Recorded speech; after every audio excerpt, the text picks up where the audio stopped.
안녕하십니까. 파이터치연구원 나정주 원장입니다. 최근에 고용 동향이 어떻게 되었는지 아마 여러분들이 궁금하실 겁니다. 저 또한 이 고용 동향에 대해서 잘 다루지 않았었는데 최근에 이 코로나 시대에 고용 동향이 어떻게 됐는지 좀 살펴보도록 하겠습니다. 최근에 올 4월 달이죠. 4월 달 취업자 수 변화가 통계치가 발표됐습니다. 그러니까 2020년 4월 대비해서 전년 같은 월 대비해서 2021년 4월 취업자 수가 얼만큼 변화했느냐 그 통계가 발표됐는데요.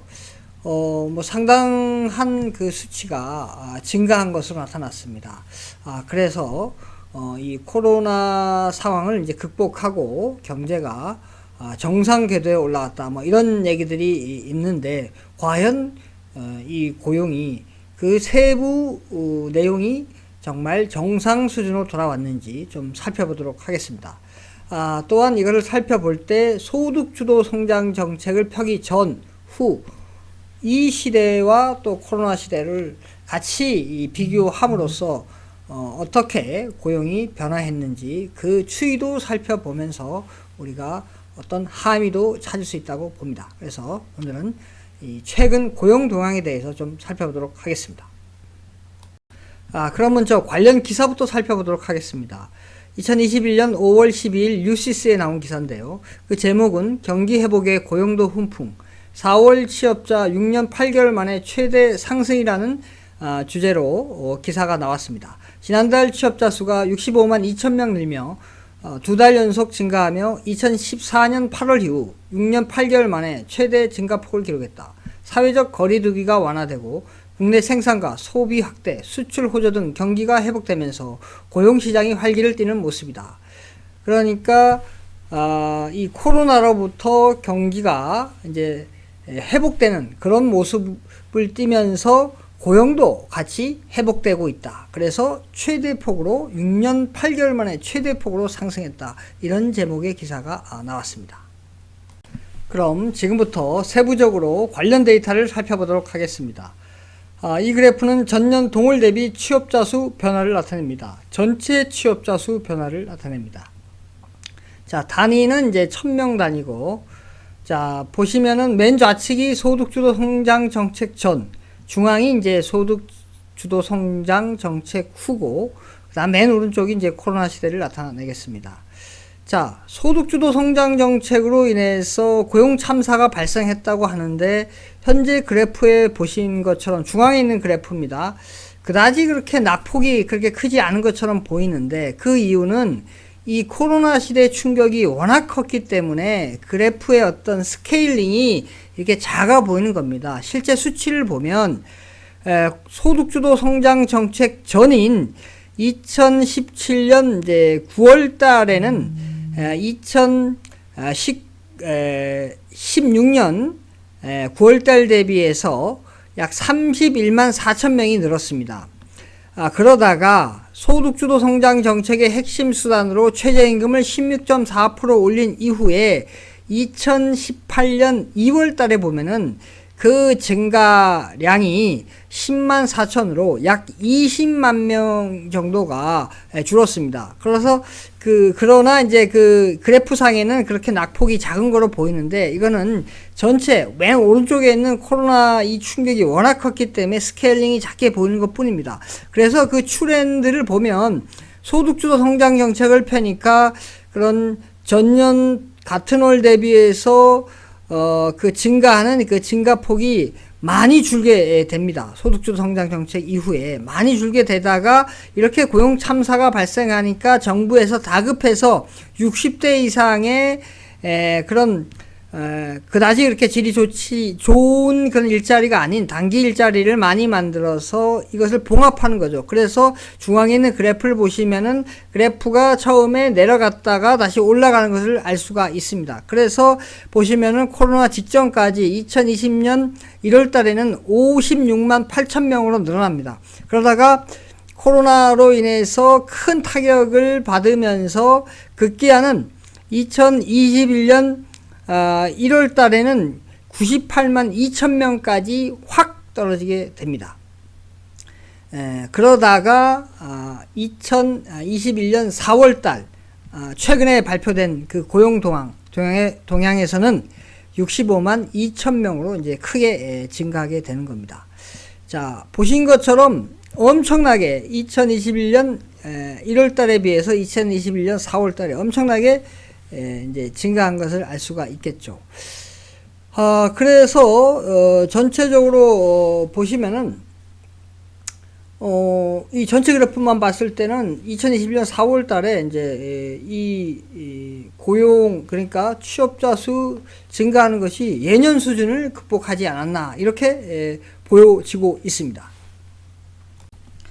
자, 이번에는 그 세부적인 현황을 좀 살펴보도록 하겠습니다. 앞에는 이제 전체적인 현황을 살펴봤고, 그럼 세부적으로 어떻게 변했는지 좀 살펴보도록 하겠습니다. 이 그래프는 전년 같은 월 대비해서 비임금 근로자 수 변화입니다. 비임금 근로자는 이제 월급을 받지 않는 그런 근로자인데, 자영업자하고 무급 가족 종사자가 여기에 해당되겠습니다. 자, 그래프에서 빨간 것이 자영업자에 해당되는 것이고, 파란 것이 무급 가족 종사자에 해당되는 것입니다. 자, 자영업자의 경우에 보시면 소득주도 성장 정책 전에는 이제 그 성장폭이 크다가 소득주도 성장 정책 후에는 그 최저임금으로 인해서 타격을 받아서 2018년 후반기에는 그 감소폭이 컸죠. 그러다가 이제 조금씩 이제 회복을 했는데, 그러다가 다시 코로나를 맞아갖고 감소폭이 다시 또 커졌다가 최근에 이제 좀 회복했는데, 여전히 플러스가 아니고 마이너스 3만 8천을 기록했습니다. 그러니까 2021년 4월 가장 최근에 2020년 4월 대비해서 마이너스 3만 8천을 기록했다, 이런 것을 알 수가 있습니다.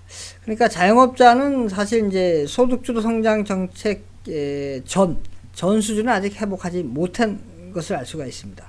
무급 가족 종사자의 경우에도 마이너스 2021년 4월 달이 마이너스 약 3만 8천인데, 이 경우에도 아직 플러스를 아직 달성하지 못한 상황이 되겠습니다. 그러니까 다시 정리하면은 이 비임금 근로자의 대부분을 차지하는 이 자영업자가 코로나 이전, 즉 소득주도 성장 정책 전 수준은 아직 회복하지 못했다. 아직도 그 증가폭이 마이너스라는 것을 알 수가 있습니다. 이번에는 임금 근로자 수 변화를 좀 살펴보도록 하겠습니다. 파란색이 이제 상용 근로자인데 1년 이상 계약을 한 경우고, 임시 근로자는 이제 1년 미만 계약자고, 그 다음에 연녹색이 이제 일용 근로자인데, 이거는 이제 1일 단위 근로하는 근로자가 되겠습니다. 자, 보시면은 상용 근로자의 경우에는 2019년도에, 그러니까 소득주도 성장 정책을 펼친 이후에 19년도에 오히려 그 수가 증가를 했죠. 그러다가 이제 코로나 시대에 이렇게 큰 하락을 이제 하게 되는데, 여기서 소득주도 성장 정책 때 후반기에 2019년도에 상용 근로자가 증가하는 것이 마치 소득주도 성장 정책을 잘 펴서 상용 질 좋은 근로자가 증가했다고 볼 수 있는데, 그것이 아니라 통계상의 어떤 문제점을, 그 약점을 잡아갖고 그것을 이용한 거죠. 즉, 그러니까 1년 이상이면 상용 근로자가 되니까 1년, 2년은 아니고 2년 우리가 이상해야 이제 정규직 근로자가 되지 않습니까? 정규직 근로자는 아니면서 이제 1년 이상 계약을 하면은, 그래서 그런 이제 고령 60대 이상 일자리를 많이 만들어 갖고 사실은 이 정부가 이제 고용이 많이 늘은 것처럼 이렇게 보이게 했죠. 그게 바로 여기 2019년도 상용 근로자가 이렇게 마치 늘은 것처럼 이렇게 해놨던 것입니다. 그러한 어떤 통계상의 약점을 활용해서 이렇게 소득주도 성장 정책을 펼쳐서 상용 근로자가 늘어난 것처럼 했고, 그러나 이것이 코로나 시대를 맞이해서 크게 이제 줄었다는 것을 알 수가 있습니다. 자, 그렇고 이 빨간 게 이제 임시 근로자인데, 임시 근로자의 경우는 이제 코로나 시대에 가장 큰 타격을 받았습니다. 타격을 많이 받고 이제 최근에 회복됐고, 일용 근로자가 이제 그 다음으로 이제 타격을 받고 회복이 되고 있는데, 가장 많이 회복된 게 보면은 이제 임시 근로자죠. 2021년 4월 달에 37만 9천 명으로 이제 증가했고, 그 다음에 상용 근로자도 31만 1천 명으로 이제 증가를 했습니다. 그러니까 가장 가파른 성장을 이제 회복세를 보이는 게 바로 임시 근로자하고, 그 다음에 이제 상용 근로자가 뒤를 이루고 있고, 그 다음에 이제 일용 근로자는 아직 그다지 많이 회복하지 못했습니다. 3만 8천 명이 되겠습니다. 자, 그래서 지금 이제 그 뚜껑을 열어 보니까 앞에서 살펴본 것처럼 최근에 4월 달에 고용이 많이 증가한 것을 보면은 그 증가한 것으로 인해서 마치 다 경제가 회복됐다고 이렇게 볼 수 있는데, 앞에서 살펴본 것처럼 자영업자의 경우는 아직 완전히 회복을 하지 못했고, 그러나 이제 이 임시 근로자, 상용 근로자의 경우는 이제 가파르게 증가를 했는데, 특히 임시 근로자가 이 최근에 이 큰 회복세를 보이는데 크게 역할을 했다는 것을 알 수가 있습니다. 다음에는 이제 교육 수준별로 취업자 수가 어떻게 되는지 살펴보도록 하겠습니다. 파란색이 이제 중졸 이하, 빨간색이 고졸, 그 다음에 연녹색이 이제 대졸 이상의 경우가 되겠습니다. 자, 보시면은 소득주도 성장 정책으로 인해서 타격을 많이 받은 것이 역시 고졸과 중졸 이하가 되겠습니다. 여기에 이제 최저임금 대상자가 많겠죠. 그래서 이 소득주도 성장 정책으로 이 타격을 받은 중졸 이하, 고졸이 이 취업자가 좀 회복세를 보이다가 코로나 시대에 다시 가장 큰 타격을 입었습니다. 상대적으로 대졸 이상은 이제 덜 타격을 입었습니다. 그러니까 최근에 그래서 보면은 가장 이제 가파른 증가세를 보인 것이 바로 고졸인데, 2021년 4월 달에 21만 8천 명으로 늘어났습니다.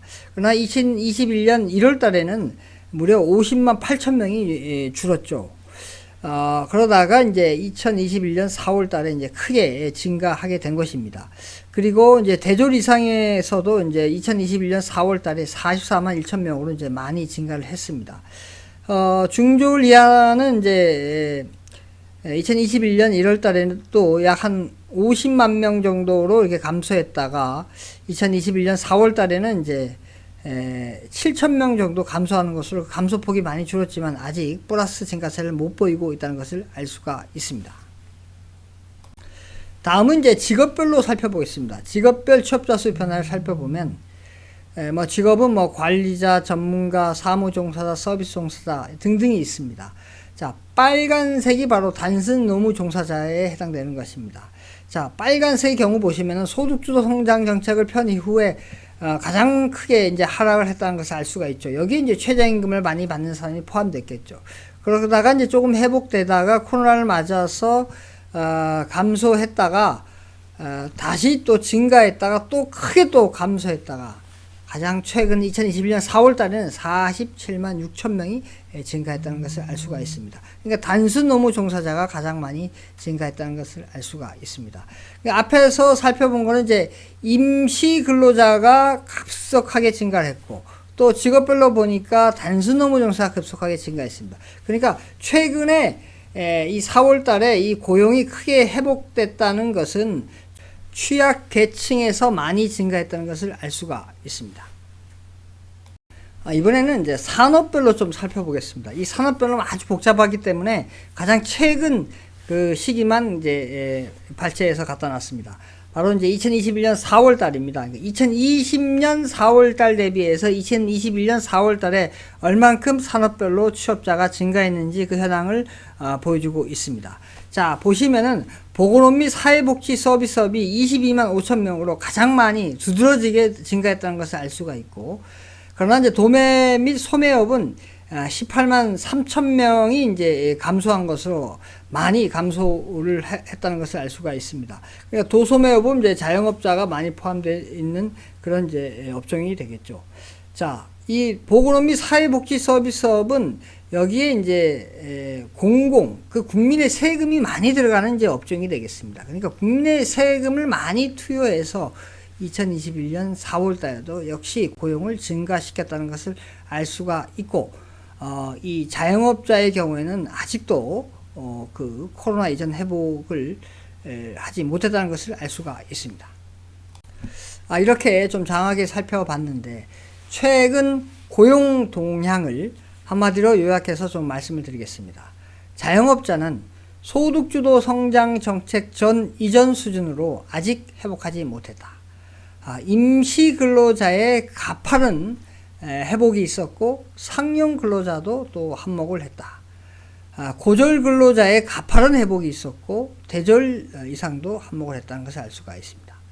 단순 노무 종사자의 가파른 회복이 있었다는 것을 알 수가 있습니다. 즉 임시 근로자, 고졸 근로자, 단순 노무 종사자 좀 취약계층이 되겠죠. 이 취약계층에서 고용 회복이 크게 있었다는 것을 알 수가 있습니다. 그리고 보건 및 사회복지 서비스업의 가파른 회복이 있었고 도소매업은 큰 폭으로 하락했다.